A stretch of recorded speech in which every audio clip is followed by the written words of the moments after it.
ఆచి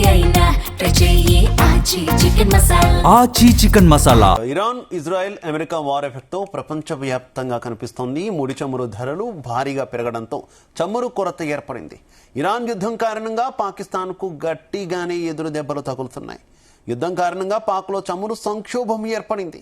దీంతో పాకిస్తాన్ సర్కార్ కఠినమైన నిర్ణయాలు తీసుకోవాల్సిన పరిస్థితి నెలకొంది. ఇందులో భాగంగానే పాక్లో ఉన్న పాఠశాలలకు దాదాపు 15 రోజుల పాటు సెలవులిచ్చారు.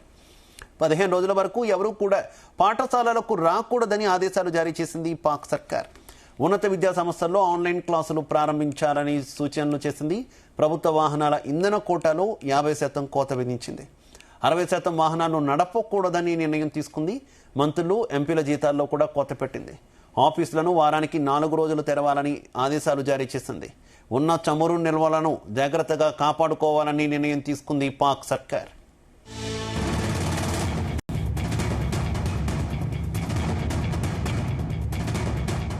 ఇదే విషయానికి సంబంధించి మరింత సమాచారం మా కరెస్పాండెంట్ యాకేష్ అందిస్తారు. Yakesh, good morning Shiva. Iran యుద్ధ ప్రభావం ప్రపంచ దేశాల మీద పడతా ఉంది. ప్రధానంగా భారత్ లో ఎల్పీజీ సిలిండర్లకు మీద ఇప్పటికే ప్రభావం పడేటువంటి నేపథ్యంలో ఎల్పీజీ సిలిండర్లకు డిమాండ్ పెరిగింది. కొన్ని చోట్ల ఇప్పటికే ప్రభుత్వం అధికారికంగా ధరలు పెంచినప్పటికీ కూడా కొన్ని చోట్ల మాత్రం బ్లాక్ మార్కెట్ లో ఎల్పీజీ సిలిండర్ ధర 15,000కు చేరింది. యుద్ధం నేపథ్యంలో మార్చి 7న డొమెస్టిక్ సిలిండర్లపై ఇప్పటికే ధర పెరిగినటువంటి నేపథ్యంలో ప్రజల్లో కూడా ఆందోళన నెలకొంది. దీని ద్వారా గ్యాస్ ఏజెన్సీల ముందు కూడా భారీ క్యూ లైన్లు కనిపిస్తున్నాయి. ఈ పరిస్థితిని అరికట్టేందుకు ప్రభుత్వం 2 సిలిండర్లకు బుకింగ్ మధ్య కూడా 25 రోజుల గ్యాప్ ఉండాలని ఒక రూలును కూడా తీసుకొచ్చింది. మరోపక్క భారతదేశంలో ఇప్పటికే గ్యాస్ ధరలు పెరిగినటువంటి క్రమం, త్వరలో కూడా డీజిల్, పెట్రోల్ ధరలు పెరుగుతాయని ఒక పెద్ద ఎత్తున కూడా ప్రచారం కొనసాగుతుంది. దానికి అనుగుణంగానే జరుగుతున్న పరిణామాలు కనిపిస్తున్నాయి. అయితే కేంద్ర ప్రభుత్వం కూడా ఈ అంశాన్ని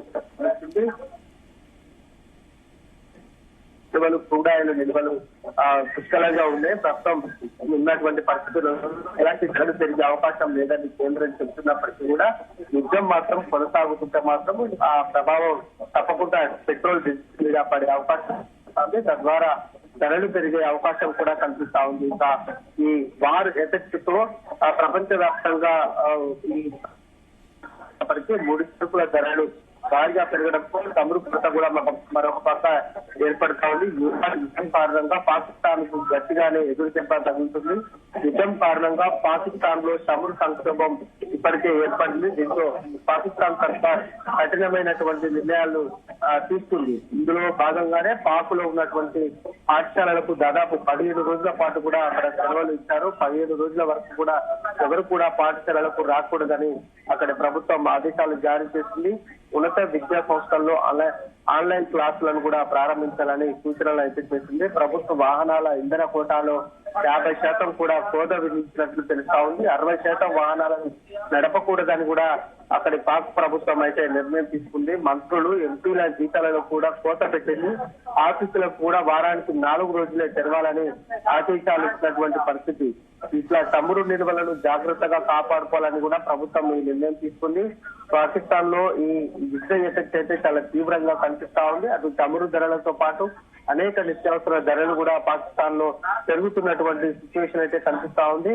ఈ యుద్ధంతో రష్యా లాభపడుతున్నట్టు తెలుస్తా ఉంది. ఇరాన్ యుద్ధానికి ముందు ఇండియా రిఫైనరీలకు బ్యారెల్ పై $13 డిస్కౌంట్ ఇచ్చినటువంటి రష్యా ఇప్పుడు దాన్ని ఆపేసినట్లు తెలుస్తా ఉంది. అంతేకాదు బ్రెంట్ బ్యారెల్ ధరపై అదనంగా $4 నుంచి 5 ప్రీమియం వసూలు చేస్తున్నట్లు సమాచారం ఉంది. హార్మూజ్ జల సమాధి మూసివేసినటువంటి నేపథ్యంలో చమురు ఎగుమతులు నిలిచిపోయాయి. దీంతో మిడిల్ ఈస్ట్ దేశాలు సంక్షోభంలో చిక్కుకున్నాయి. దీంతో రష్యా ఒక కీలకంగా మారినట్లు తెలుస్తా ఉంది.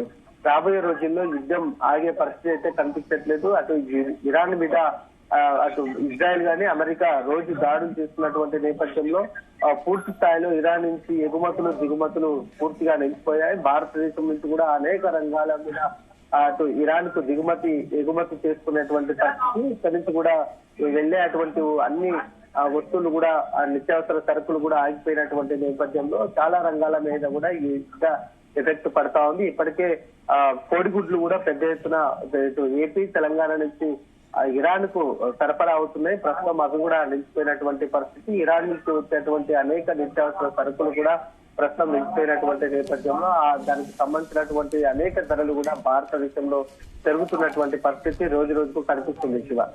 Right, okay, thank you.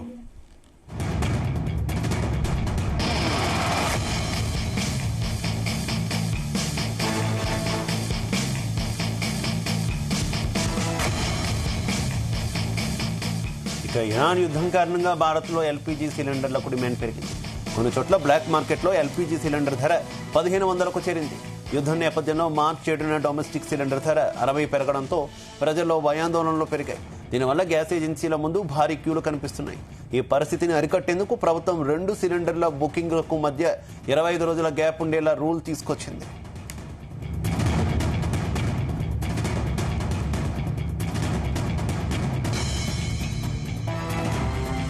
Middle East యుద్ధంతో రష్యా లాభపడుతోంది. ఇరాన్ యుద్ధానికి ముందు ఇండియా రిఫైనరీలకు బ్యారెల్పై $13 డిస్కౌంట్ ఇచ్చిన రష్యా ఇప్పుడు దాన్ని ఆపేసినట్టు తెలుస్తోంది. అంతేకాదు బ్రెంట్ బ్యారెల్ ధరపై అదనంగా $4 నుంచి 5 ప్రీమియం వసూలు చేసినట్టు సమాచారం. కాగా హార్ముజ్ జలసంధి మూసివేత, చమురు ఎగుమతులు నిలిచిపోవడంతో మిడిల్ ఈస్ట్ దేశాలు సంక్షోభంలో చిక్కుకున్నాయి. దీంతో రష్యా కీలకంగా మారింది.